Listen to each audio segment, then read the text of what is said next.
Pakai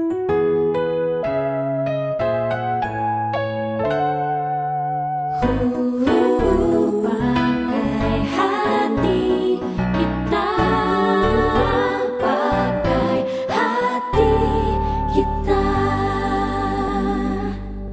Pembahasan kita kali ini berbeda. Kenapa? Karena untuk mengakui sesuatu yang berbeda dari orang lain itu sangat tidak mudah. Langsung aja yuk kita ngobrol-ngobrol. Hai, apa Hai kabar, juga, Riki? baik Kak Baik Denny. kan? Alhamdulillah Kak Denny, gimana Ya kabarnya? ampun. Sehat? Baik juga, Luar sehat. biasa. Sibuk apa nih? Aku sibuknya sekarang mungkin konten ya. Ngonten. Konten, terus sibuk memperbaiki diri. Wih, set ya, Terus oke. mencari cuan-cuan biar bisa bayar utang. Emang masih ada utangnya kan udah lunas Ada katanya. Kak, banyak malah 2 miliar ya Kak. Aduh pusing. Puspirili. Puspirili. Oh, itu bahasanya puspilili ya. Puspirili. Itu puspirili. Puspirili itu pusing banget Susah puspirili. lah, biar gua nggak selentur itu kayaknya gitu loh. Harus Ajarin lentur, dong. harus lentur. ya. Soalnya kan kalau kita sebagai public figure ya kan, entertainment. Apa entertainer nih, ntar gue salah nyebut ya kan. Entertainment, betul nggak? Iya, Betul nggak? iya. Betul kan? Jadi harus kita jadi ice breaker gitu loh. Jadi harus menarik lah gitu. Jadi, Motor gua kayak Titanic tenggelam. tintus dong. Enggak dong. Titanic kayaknya tenggelam kapalnya kena Oh iya ice. bener. Enggak Iya lah, kan? nggak tenggelam lah. Pokoknya yang penting apa ya, menarik aja. Kayak aku kan menarik kan karena bibir aku jajar genjang. Gimana itu? Jajar genjang. Gini. Ya gua ngawas begini Iya, dong. harus kayak gitu. Ricky, mau nanya dong, kamu kan ya kita udah tahu lah ya beberapa cerita yang sebelum-sebelumnya Iya. gitu kan. Nah, aku sedikit mau tahu dong, kamu tuh sebagai anak yang diadopsi. Itu gimana sih masa kecil kamu? Masa kecil aku selama aku diadopsi sih aku sangat bahagia banget karena banyak mungkin orang yang diadopsi mengalami kebahagiaan atau tidak kebahagiaan. Yes. Kadar Allahnya aku bersyukur sama Allah Subhanahu wa taala aku diberikan orang tua angkat yang luar biasa baik gitu. Orang tua yang mengangkat aku dengan ilmu agama yang cukup. Terus aku juga dirawat dan disayangi layaknya seperti jauh dari anak kandungnya, malah melebihi gitu loh.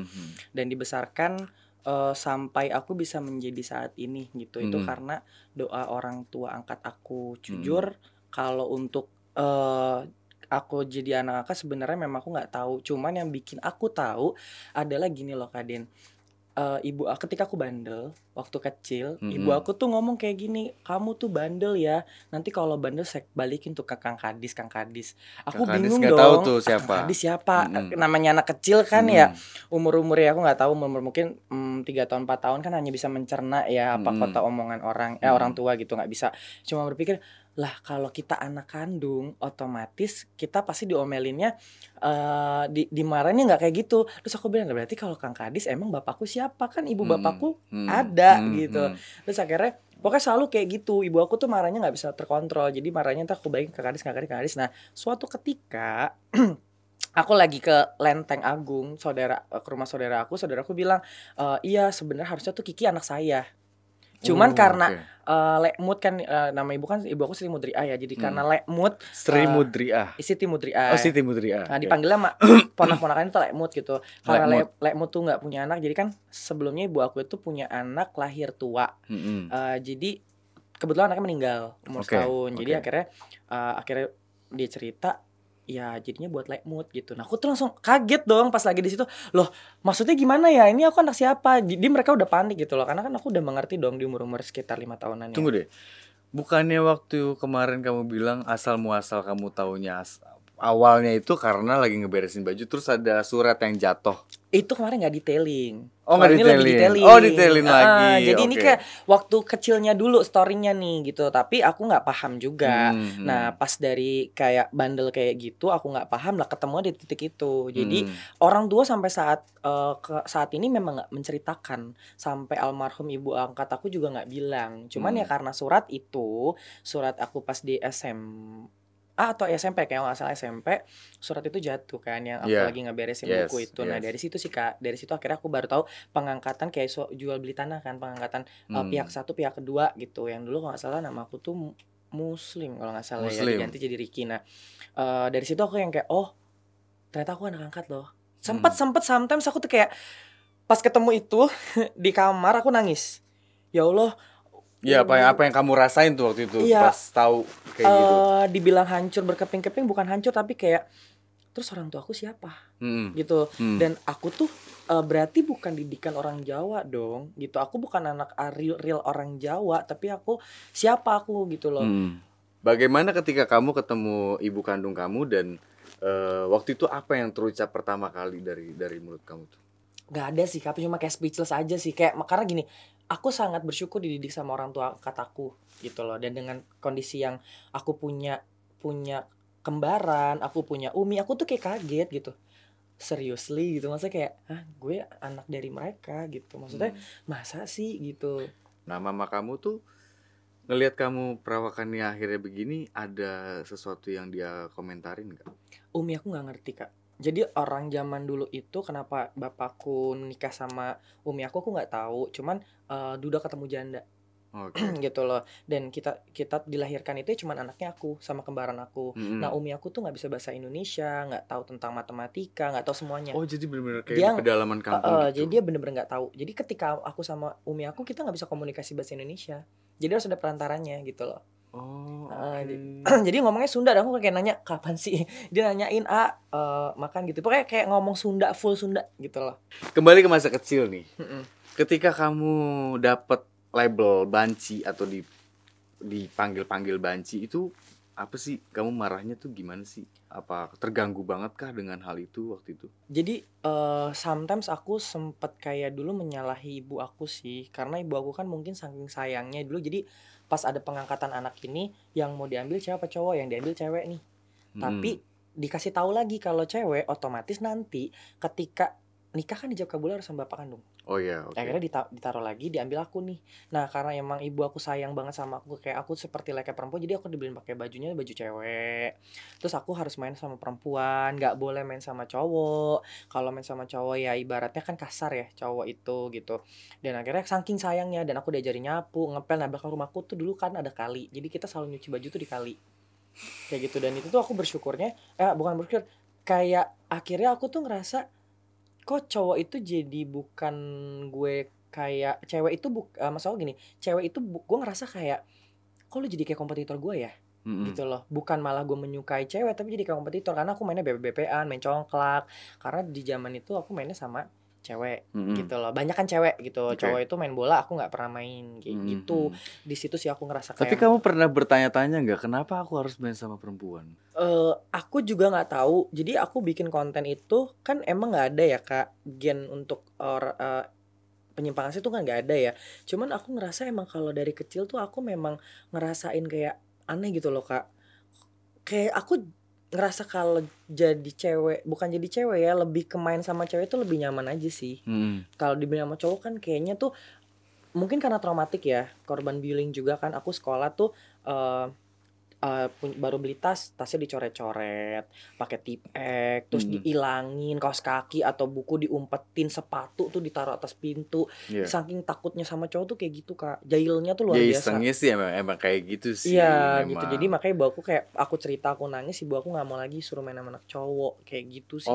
Berarti awalnya itu kamu cerita bahwa kamu diperlakukan seperti itu gitu. Betul. Oke. Akhirnya aku diprotek banget sama ibu aku, lah jangan memang cowok tuh kasar gitu.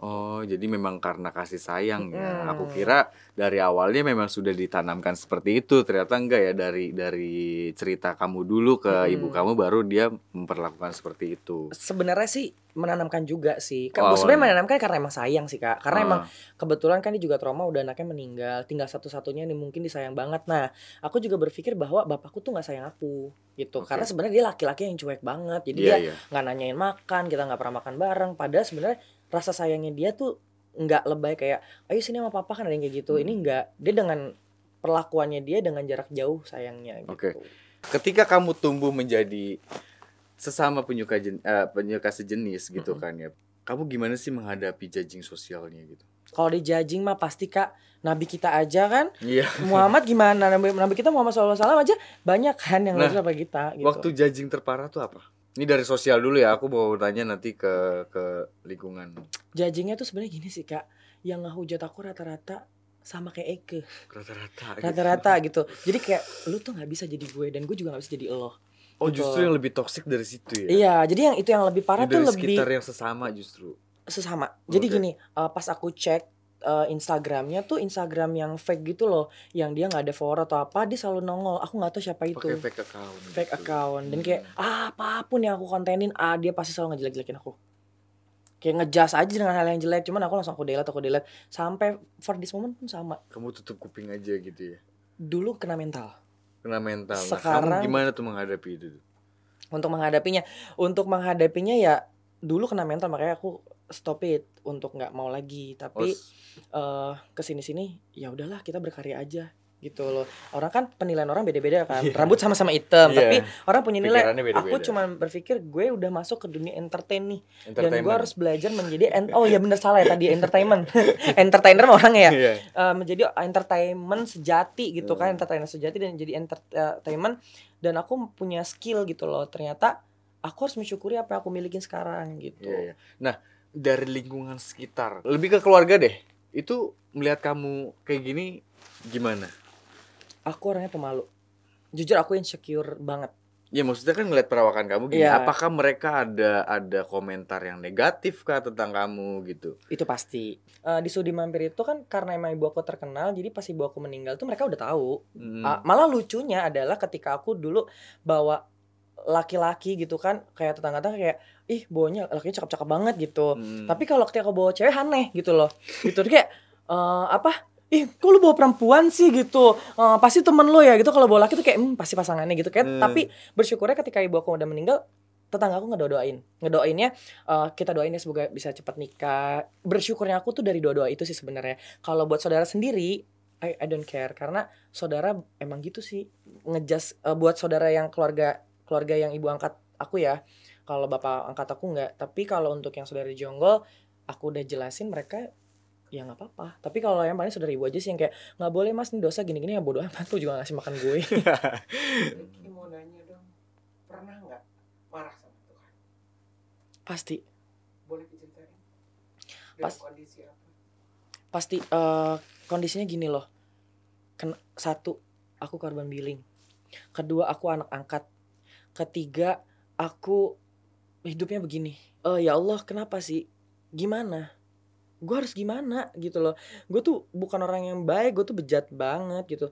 Tapi ketika aku berdoa, itu 7 tahun kan lamanya aku melakukan proses memperbaiki diri ya gitu. Sorry, bentuk protesmu ke Tuhan apa?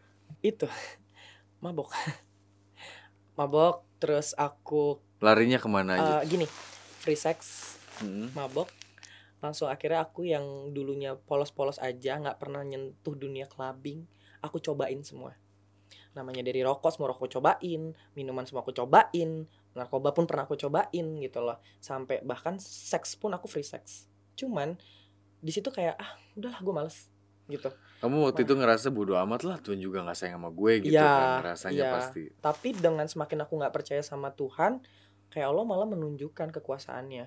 Aku nggak dikasih penyakit HIV/AIDS loh, gitu. Dan Alhamdulillahnya alhamdulillah ya. banget gitu. Malah jadi kayak surat Asy-Syura ayat 5152 kan, ketika kita ingin melakukan perubahan tuh ada di perantaranya tuh dari sosmed atau dari orang sekeliling kita. Nah ternyata teman aku sendiri dia kena HIV/AIDS. Aku kaget dong, oh my god gitu. Terus tiba-tiba teman aku meninggal gitu loh. Dan itu udah kayak aku pelan-pelan kayak harus memperbaiki diri. Yang bikin aku semakin mau berubah adalah ibu aku meninggal. Banyak orang nanya gini, Kak, sekarang udah tobat alhamdulillah. Alhamdulillah. Berarti orang ngeliatnya head tutu ya kan, harus pakai peci, pakai koko, pakai sarung, ngomongnya laki, bro, apa kabar lu? Wih, gila lu. Enggak gitu Baju baru nih konsepnya. kalau gitu. Enggak gitu konsepnya. Konsepnya adalah ketika kita memperbaiki Tuhan itu kan pakai step by step. Iya. Ya kan, aku kan basicnya orangnya entertainment. Nah. Jadinya aku harus menghibur orang. Jadi kepribadiannya Ricky sejati ya udah menjadi Ricky kepada Allah. Tapi ke entertain itu ya aku menjadi aku seorang yang berhibur, yang lucu. Nah, ini satu lagi buat LGBT yang ibaratnya dia udah berubah, dia udah bertobat, itu sebenarnya bukannya dia bertobat untuk bertobatnya dia tuh gini loh.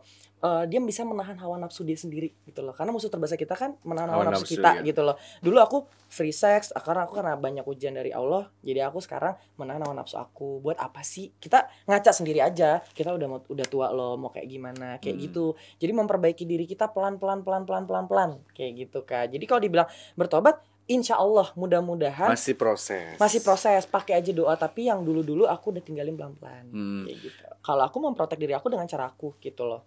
Ya kalau aku mikir gue suka sama cewek saat ini, tapi aku lebih baik jujur sama cewek. Ini lo gue begini nih, lo mau nerima gue nggak? Kalau mau nerima ya udah ayo bantuin gue gitu, karena gue beda dari cowok yang lain gitu loh. Kalau gue kan saya bibir gue jergenjang, body gue lentur gitu. Jadi pengen lu sukain gue dari keburukan gue deh.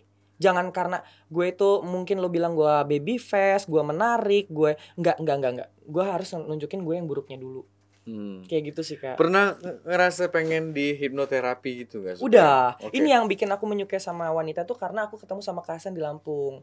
Jadi itu namanya New Life Program. Setelah kita dihipnotis itu kita jadi berubah. Cuman itu depend on person ya. Kembali ya lu mau sembuh atau enggak kan? Dan itu setelah itu juga aku juga kayak masih belum yakin gitu loh, kayak akhirnya aku nggak bisa sama cewek gitu. Tapi alhamdulillahnya setelah pulang dari pondok, terus kayak aku pulang dari kampung Inggris, terus aku pulang ke rumah dan aku masih dipertemukan sama bokap. Wow, keren banget ya. Ternyata doa aku yang Ihdinash Shiratal Mustaqim itu ditunjukin jalan yang lurus benar. Ketemu Dokter Dinda, ketemu Kak Hasan, ketemu fans dan ketika sosmed aku viral banyak yang ngedoain aku dengan doa-doa mereka sih. Oke, sedikit dong, kan kita tahu ya di Indonesia itu kan sangat ini banget ya, miring banget kalau melihat sosok LGBT, sosok kelompok LGBT di sini, apalagi ada hukum-hukum yang akan diberlakukan. Ya dong, kayak kemarin lo di TV sebelah itu kan membahas hal itu kan. Nah, gimana lu menanggapinya? Apakah memang harus diberlakukan atau enggak? Ya kalau buat aku sendiri ya Kak, aku nggak setuju. Karena apa? Kita tuh nggak pernah tahu loh LGBT itu kayak apa gitu loh. Entah dia manajer, entah dia general manager atau dia pengusaha, itu kan nggak kelihatan Kak. Yang terlihat orang-orang yang kemayu kayak aku aja gitu loh. Jadi apa yang mau dihukum gitu loh? Apa yang mau dipenjarain? Apa yang mau dipenjarain? Kecuali kalau memang dia mencabuli, itu pasti. Kayak misalkan dia menjadi pedofil ya, merusak anak-anak kecil gitu kan, atau misalkan dia setelah melakukan hubungan itu membunuh atau dengan hal yang kriminal, itu baru gitu loh, memang harus ditindaklanjuti. Tapi kan kalau untuk masalah LGBT alasannya apa gitu loh Kak.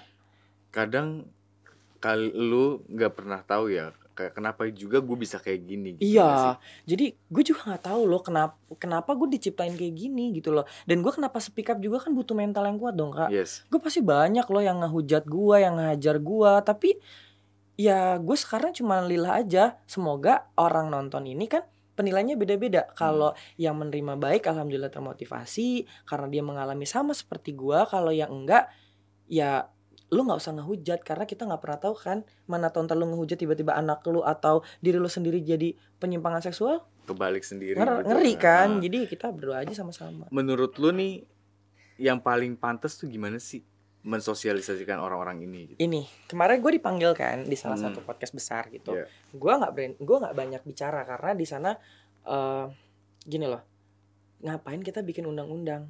Kenapa kita nggak bikin edukasi?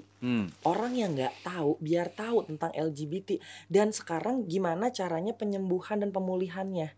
Iya. Gitu loh Kak, daripada lu pusing-pusing ngebayangin ngomong harus dipenjara gini-gini, buat apa men? Kalau aku sendiri nih, aku lebih baik ya udah, yuk kita sama-sama warga negara Indonesia, karena kita negara Indonesia kan yang sangat mayoritas Islam gitu. Ya udah kita coba mengedukasi dulu. Kan kita harus tahu dong cerita orang, kasusnya kan beda-beda. Jangan langsung kita judge dengan religi, jangan gitu. Tapi kita edukasi dulu. Oh, pengalaman aku jadi LGBT kayak gini gitu loh. Jadi orang yang curhat aja kan gak berani ke siapa-siapa. Iya. Akhirnya ketika ketemu konten aku, teleponannya sama aku. Ya aku jelasin ya, menurut aku nih orang yang gak tahu, mungkin yang tinggalnya di desa, mungkin yang dia gak paham sama LGBT, kita kasih tahu dulu LGBT itu sebenarnya apa sih? Orientasi seks. Gitu loh. Jadi kita edukasi dulu, dan kalau yang misalkan sudah kena penyakit bahkan atau yang misalkan sudah mengalami, kita kasih tahu bagaimana caranya. Mungkin antara ada pelatihan NLP gratis, Iya. mungkin dari pemerintah. Terus kayak kan soalnya masalahnya itu depend on person kan Kak. Hidup itu pilihan. Yang penting kita sudah mengedukasi, kita udah kasih arahan. Tinggal ke orangnya. Gitu Pilihannya loh. gimana Pilihannya gitu mau ya. gimana hidup itu banyak warna Kak. Iya, Gitu iya. loh. Nah, latar belakang yang paling sering terjadi sehingga dia menjadi sosok seperti itu apa sih? Banyak faktor. Nah. Salah satunya kenyamanan. Gitu loh. Rata-rata kenyamanan. Kayak banyak yang cerita sama aku, Kak, gue tuh sebenarnya normal. Tapi ketika hidup gue sulit, ketika hidup gue susah, gue nggak ada temen, ada dia. Dan gue nggak kepikiran tentang seksnya, tapi tiba-tiba dia ada selalu sama gue dan gue nyaman di situ. Ada juga kayak maaf kayak misalkan dia open BO misalkan karena kebutuhan uang Ekonomi, gitu, ha. ekonomi dari situ. Ada juga kayak kalau dibilang korban pencabulan, enggak juga sih Kak. Kalau dianya berpikir gue pernah dicabulin dulu, misalkan sekarang gue udah gedenya, gue harus memperbaiki diri gue, harus tidak seperti itu. Itu kan kembali ke orang juga. Tapi kalau aku sendiri ketika aku jadi korban pencabulan, ya akhirnya aku juga besarnya malah kok malah enak ya kayak gitu. Penyimpangan seksual itu gitu. Masih ada dua kemungkinan berarti. Dua kemungkinan. Oke. Tapi yang lebih otentiknya sih adalah kayak orang itu sebenarnya denial Kak. Gue sering nemuin orang denial kayak kok gue bisa kayak gini ya, kok bisa gue suka sama dia ya gitu. Itu denial gitu. Nah itu biasanya rata-rata cowok-cowok yang broken heart, sakit hati. Terus ada temennya cowok yang ngedeketin, atau ternyata ada kayak orang yang punya nggak kayak gue yang ngondek ya, mungkin dia kayak laki banget, terus temannya juga laki, tapi dia perhatiannya full lebih, dan dia kayak bikin nyaman. Itu bisa ketarik gitu loh. Oke. Jadi banyak sih sebenarnya Banyak faktor ya. faktor. Ada yang bukan melalui dari seks, ada yang melalui dari seks kayak gitu. Oke.